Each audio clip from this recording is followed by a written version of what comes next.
Petrol ಮತ್ತು diesel ಇವತ್ತು ಕೇಂದ್ರ ಸರ್ಕಾರ ಕೆಳ ಮಧ್ಯಮ ವರ್ಗದವರು, ಮಧ್ಯಮ ವರ್ಗದ ಜನ, ರೈತರು ಇವರನ್ನ ಗಮನದಲ್ಲಿಟ್ಟುಕೊಂಡು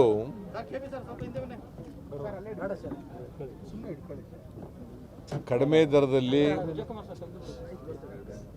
ಪೆಟ್ರೋಲ್ ಡೀಸೆಲ್ ಅನ್ನ ಮಾರಾಟ ಮಾಡಬೇಕಾಗಿತ್ತು. ಬೇಸಿಕ್ ರೇಟ್ ಪೆಟ್ರೋಲ್ ಮತ್ತು ಡೀಸೆಲ್ದು 18 ರೂಪಾಯಿ 60 ಪೈಸೆ. ಎಷ್ಟು ಬೇಸಿಕ್ ರೇಟ್ ಬೀಳೋದು 18 ರೂಪಾಯಿ 60 ಪೈಸೆ ಪೆಟ್ರೋಲ್ಗೆ ಮತ್ತು ಡೀಸೆಲ್ಗೆ. ಇವತ್ತು 79 ರೂಪಾಯಿ ಆಗಿದ್ದರೆ ಡೀಸೆಲ್ ಎಷ್ಟು? ಡೀಸೆಲ್ ಎಷ್ಟು? 71 ರೂಪಾಯಿ ಆಗಿದ್ದರೆ ಎಕ್ಸೈಸ್ ಡ್ಯೂಟಿ ಕೇಂದ್ರ ಸರ್ಕಾರ ಹಾಕಿರ್ತಾರೆ, ರಾಜ್ಯ ಸರ್ಕಾರ ಟ್ಯಾಕ್ಸ್ ಹಾಕಿರ್ತಾರೆ, ಸೇಲ್ ಟ್ಯಾಕ್ಸು.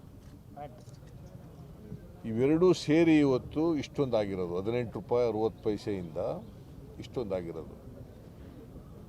ಹಿಂದೆ ಮನಮೋಹನ್ ಸಿಂಗ್ ಅವ್ರ ಸರ್ಕಾರ ಇದ್ದಾಗ ಕ್ರೂಡ್ ಆಯಿಲ್ ಒಂದು ಬ್ಯಾರಲ್ಗೆ $120ರಿಂದ $130 ರೂಪಾಯಿವರೆಗೆ, $120 $130 ಇತ್ತು.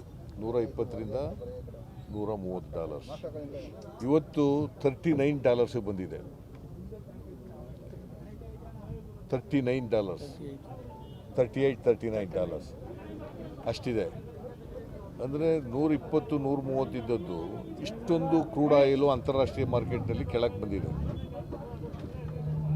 ಕನಿಷ್ಠ ಪಕ್ಷ ಅವರು ನನ್ನ ಪ್ರಕಾರ 25-30 ರೂಪಾಯಿನ ಒಳಗಡೆ ಮಾರಾಟ ಮಾಡಬೇಕಾಗಿತ್ತು. 25 to 30 rupees.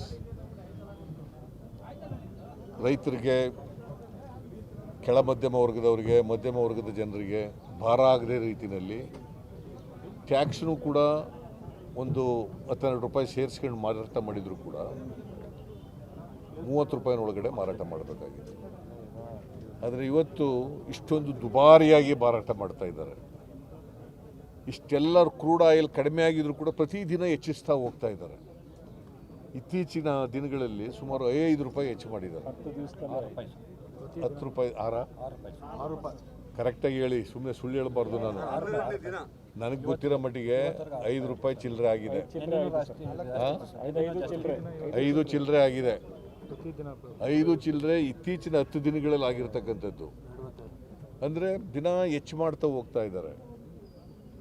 ಬಡವರ ಮೇಲೆ, ರೈತರ ಮೇಲೆ, ಮಧ್ಯಮ ವರ್ಗದ ಮೇಲೆ, ಕೆಳ ಮಧ್ಯಮ ವರ್ಗದ ಜನರ ಮೇಲೆ ದೊಡ್ಡ ಬರೆ ಆಗ್ತಾ ಇದ್ದಾರೆ. ಒಂದು ಕಡೆ ಕೊರೋನಾ, ಜನರ ಬದುಕು ದುಸ್ತರ ಆಗಿದೆ. ಅನೇಕ ಜನರಿಗೆ ಊಟ ಸಿಗ್ತಾ ಇಲ್ಲ. ಕೋಟ್ಯಾಂತರ ಜನ ಇವತ್ತು ಊಟ ಇಲ್ಲದೇನೆ, ಕೆಲಸ ಇಲ್ಲದೇನೆ ಬೀದಿಗೆ ಬಿದ್ದಿದ್ದಾರೆ. ಅವ್ರಿಗೆ ಊಟ ಕೊಡ್ತಕ್ಕಂಥ ಕೆಲಸ ಮಾಡಲಿಲ್ಲ, ಅವ್ರಿಗೆ ಕೊಂಡು ಕಳ್ಸತಕ್ಕಂಥ ಶಕ್ತಿ ಕೊಡ್ತಕ್ಕಂಥ ಕೆಲಸ ಮಾಡಲಿಲ್ಲ. ಬರೀ ಜಗಟೆ ಬಾರಿಸೋದು, ದೀಪ ಹಚ್ಚೋದು, ಆಮೇಲೆ ಚಪ್ಪಾಳೆ ಹೊಡೆಯೋದು. ಇದರಿಂದ ಆಮೇಲೆ ವಿದ್ಯುತ್ ಶಕ್ತಿ ಬಿಲ್ ಬೇರೆ ಜಾಸ್ತಿ ಆಗ್ತಾ ಇದೆ. ಜಾಸ್ತಿ ಆಗ್ತಾ ಇದೆ. ಈಗೇನೋ ತಾಳಪ್ಪ, ಎಲೆಕ್ಟ್ರಿಸಿಟಿ ಆಕ್ಟ್ ಇದೆಯಲ್ಲ, ಇಟ್ಸ್ ಎ ಸೆಂಟ್ರಲ್ ಆಕ್ಟ್.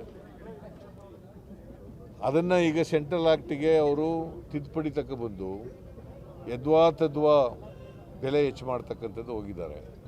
ನಾವು ರೈತರಿಗೆ ಸಬ್ಸಿಡಿ ಕೊಡ್ತಾ ಇದ್ದ, ಯಾರ್ಯಾವ್ರಿಗೆ ಸಬ್ಸಿಡಿ ಕೊಡ್ತಾ ಇದ್ವಲ್ಲ, ಮೊದಲು ಜನ ಇವರು ಸಬ್ಸಿಡಿ ಅಮೌಂಟ್ ಕಟ್ಬಿಡಬೇಕು, ಆಮೇಲೆ ತಗೋಬೇಕು ಅಂತ ಹೇಳ್ತಾರೆ. ಕಟ್ಬಿಟ್ಟು ಆಮೇಲೆ ತಗೋಬೇಕು ಅಂತ ಹೇಳ್ತಾರೆ. ಇದು ಬೇರೆ ವಿದ್ಯುತ್ ಶಕ್ತಿ ಬರೆ ಆಗಿದೆ. ಸೊ ಪೆಟ್ರೋಲ್ ಡೀಸೆಲ್ ಬೆಲೆ ಗಗನಕ್ಕೇರ್ತಾ ಇದೆ. ಇಡೀ ಜನಜೀವನ, ಬಡವರು, ರೈತರು,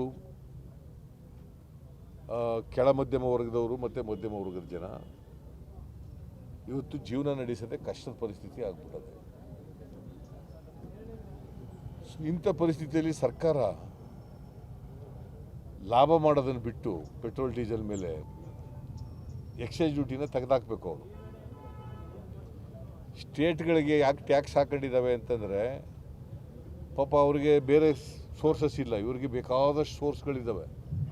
ಕೇಂದ್ರ ಸರ್ಕಾರಕ್ಕೆ ತೆರಿಗೆ ರೂಪದಲ್ಲಿ ಮಾಡ್ಕೊಳ್ಳಿಕ್ಕೆ ಬೇಕಾದಷ್ಟು ರೂಪಗಳಿವೆ. ಕಾರ್ಪೊರೇಟ್ ಟ್ಯಾಕ್ಸ್ ಇದೆ, ಎಕ್ಸೈಸ್ ಡ್ಯೂಟಿ ಇದೆ, ಇನ್ಕಮ್ ಟ್ಯಾಕ್ಸ್ ಇದೆ, GST ಇದೆ, ಬೇಕಾದಷ್ಟು ಟ್ಯಾಕ್ಸ್ಗಳಿದ್ದಾವೆ. ರಾಜ್ಯ ಸರ್ಕಾರಗಳು ಸುಮಾರು 19ರಿಂದ 20% ತೆರಿಗೆ ಹಾಕ್ತಾ ಇದ್ದಾರೆ. ನಮ್ಮ ರಾಜ್ಯದಲ್ಲಿ 19% ಇರಬೇಕು. ಸೊ ಅದು ಅವ್ರಿಗೆ ಬೇರೆ ತೆರಿಗೆಗಳು ಇಲ್ಲಿ ಕಡಿಮೆ ಇರೋದ್ರಿಂದ ಇವ್ರಿಗೆ GST ಆದಮೇಲೆ ಇನ್ಯಾವುದು ತೆರಿಗೆ ಇಲ್ಲ. Excise and oil, petrol diesel ಇವೆರಡು ಬಿಟ್ಟರೆ ಸೇಲ್ ಟ್ಯಾಕ್ಸ್ ಹಾಕೋಕ್ಕೆ ಬೇರೆ ಇನ್ಯಾವುದೂ ಇಲ್ಲ. ಕೇಂದ್ರ ಸರ್ಕಾರದ ಹತ್ರ ಲಿಕ್ವಿಡಿಟಿ ಇಲ್ವಾ ಸರ್? ಕ್ಯಾಶು ಅವ್ರ ಹತ್ರ ಎಲ್ಲಿದೆ? ದುಡ್ಡೇ ಇಲ್ಲ ಈಗ.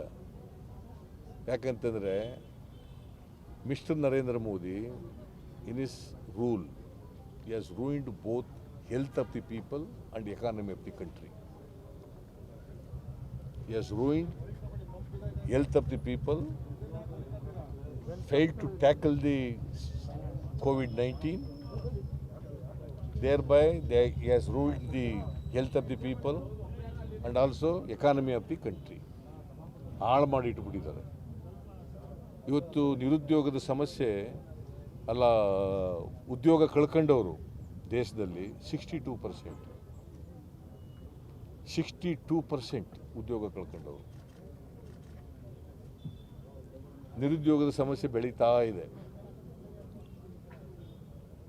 ಕೋಟ್ಯಾಂತರ ಜನ ಇವತ್ತು ಒಂದು ರಾಜ್ಯದಿಂದ ಇನ್ನೊಂದು ರಾಜ್ಯಕ್ಕೆ ಮೈಗ್ರೆಂಟ್ ವರ್ಕರ್ಸ್ ಎಲ್ಲ ಹೊರಟೋಗ್ಬಿಟ್ಟಿದ್ದಾರೆ.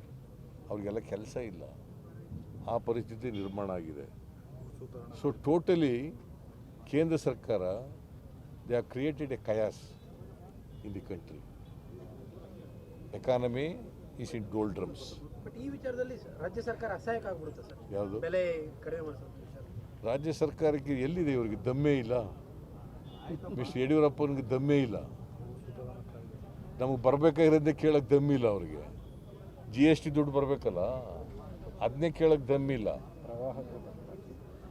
ಕೇಂದ್ರ ಸರ್ಕಾರ 15th ಫೈನಾನ್ಸ್ ಕಮಿಷನ್ ಅವ್ರು ಶಿಫಾರಸು ಮಾಡೋರಲ್ಲ, 5,490 ಕೋಟಿ, ಅದನ್ನೇ ಕೇಳೋಕ್ಕೆ ಧೈರ್ಯ ಇಲ್ಲ ಇವರಿಗೆ. ಸೊ ಯಡಿಯೂರಪ್ಪ ಎಂಥವ್ರು ನರೇಂದ್ರ ಮೋದಿಯವ್ರ ಮುಂದೆ ಯಡಿಯೂರಪ್ಪ ಏನು ಅಸಹಾಯಕನಾಗಿದ್ದಾರೆ.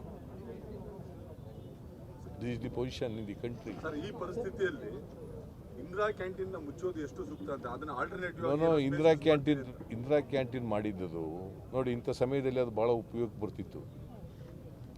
ಕಮ್ಮಿ ದುಡ್ಡಿನಲ್ಲಿ ಊಟ ತಿಂಡಿ, ಯಾರಿಗೆ ಬಡವರಿದ್ದಾರೆ, ಯಾರು ವಲಸೆ ಕಾರ್ಮಿಕರಿದ್ದಾರೆ, ಮತ್ತು ಹೊರಗಡೆಯಿಂದ ಬರ್ತಕ್ಕಂಥವ್ರು ಯಾರಿದ್ದಾರೆ ಅಂಥವ್ರಿಗೆ ಅನುಕೂಲ ಆಗಲಿ ಅಂತ ನಾನು ಮಾಡಿದ್ದದು. ಇಂದಿರಾ ಅನುಕೂಲ ಆಯ್ತಿತ್ತು, ಈಗಲೂ ಅನುಕೂಲ ಆಗುತ್ತೆ ಮಾಡಿದ್ರೆ. ಇದು ನಿಲ್ಲಿಸಬೇಕು ಅಂತ ಹೊರಟಿದ್ದಾರೆ. ಯಾಕಂದರೆ ಸಿದ್ದರಾಮಯ್ಯ ಮಾಡಿದ್ನಲ್ಲ, credit will go to Siddaramaiah, ಅದಕ್ಕೋಸ್ಕರವಾಗಿ ನಿಲ್ಲಿಸಬೇಕು ಅಂತ ಹೊರಟಿದ್ದಾರೆ. ಪೊಲಿಟಿಕಲ್ ಆಗಿ ಡಿಸಿಷನ್ಗಳು ತಗೊಳ್ಳೋದಲ್ಲ ಇಂಥವೆಲ್ಲ ಬಡವ್ರ ಕಾರ್ಯಕ್ರಮಗಳಿಗೆ. ಪೊಲಿಟಿಕಲ್ ಇನ್ನೊಂದು ಏನು ಮಾಡಿದ್ದಾರೆ ಈಗ